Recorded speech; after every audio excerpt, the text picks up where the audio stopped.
Hey guys, how you guys doing?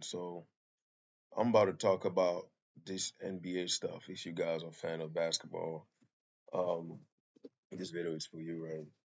So recently they've been talking about Paulo Banchero and his lack of play, and rightfully so, right? In a sense where he has all the tools and the body, the strength, and all that, but like it's gotten to a point where everybody was criticizing him, but I feel like he was more of a disappointment than he was um criticizing him, but he can come off as like overly. He can either like build you up or destroy you, right? They were saying that he was basically underachieving. It's his third or fourth year, I think, and that he could do better. I'm just paraphrasing, but and when it comes from different media outlets, like if you're the player and you listen to those outlets and the tweets and the he can mess you up, man. He can really put you in a bad situation. But guess what he did? He responded 25 points. I can tell he was playing angry, right? He was and when you're looking at that game, right, he was doing a lot of post work, but at the same time, it's not like he was necessarily put in the best position to score. He had a bunch of like pretty tough shots that he was making. And then he was making few threes too. So when I think about it, it's like he responded. He responded. Um, and we hope it is. And people forget he was having a nice season. I don't think it's last year or this year, but either the beginning of this season, he was averaging 30 points a game until he got hurt. I think it was this year or last year. I don't remember. I think it's this year. He was averaging the first few games. He was 30, 30, 30, and then he got hurt and he went out for a while. I think that was last year. And from that point on, I think Frank Wagner kind of like carried his team. But when you look at the Orlando team, man, is they they really know how to play. They are really good. It's just Paulo really they never really put him in a situation where he could. They're still playing that college, a little bit of the college play where like they're still young, they're running a lot and stuff.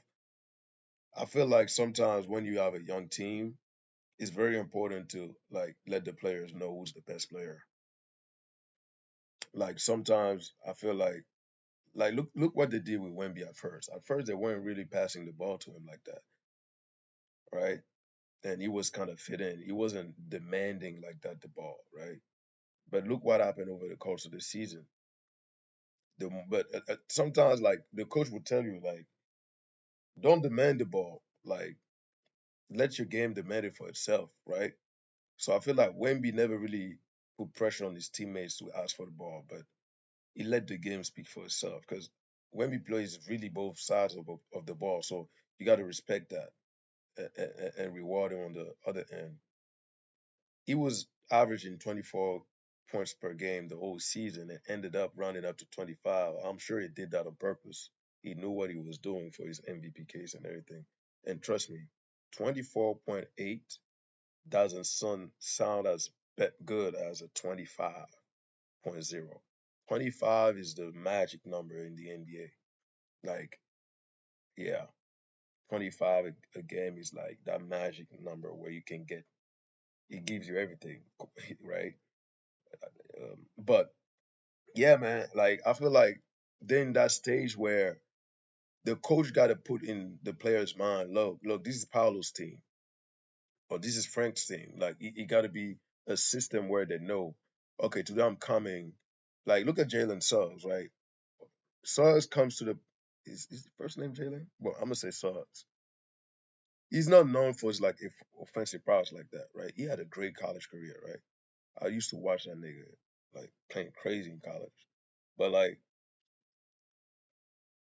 he's so good at defense. It's not even a joke. talented and he can score, but his defense is very rare. Like he's a top five defender right now.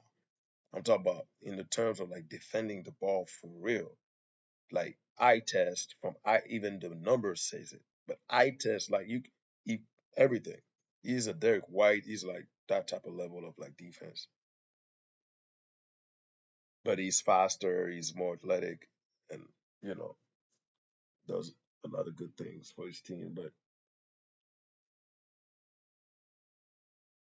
they were talking about how like the Orlando Magic needed a point guard, and I'm like, yeah, it's true. They needed a guard like a Garland or I see the Jay Gill podcast. A lot of people were talking about, even in the comments, a lot of people were saying that for them to reach the next level.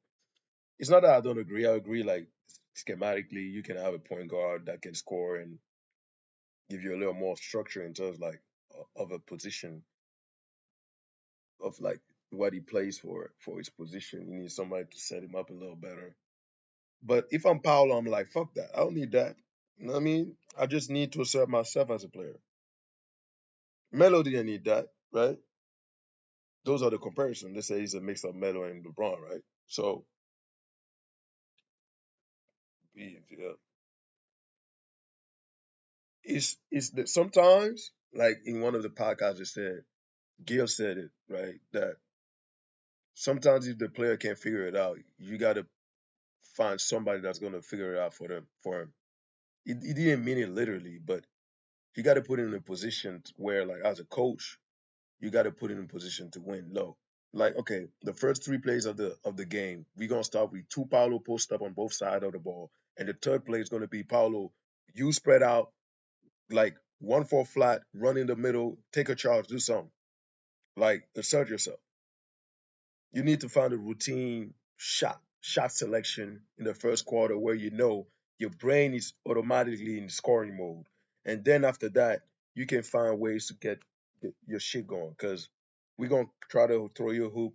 You're gonna try some cut up plays, some cut plays, some okay. You don't like to shoot like that in the three. We're gonna give you some floppy plays of the fucking mid range shot. Sorry for cursing, but like find plays, find cuts, find loopholes that's gonna automatically put you in in this mentality where you can score like that. You can find so many things as a player to be better or to approach the game better because he already has all the tools.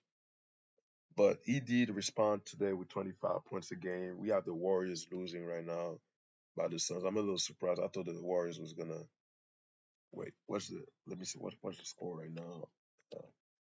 I thought they were gonna win because of what they were showing the game prior. Um, yeah, they lost. Yeah, but you know, they had Jalen Green going crazy. He's, you never know with him, right? So he's unpredictable with the way he plays. Sometimes he give you 30, sometimes he give you 20, 15. So Jalen Green really won that game for Phoenix today. So, uh, but they're not going anywhere. They don't have the tools right now. They're not. They're not. They don't got it. So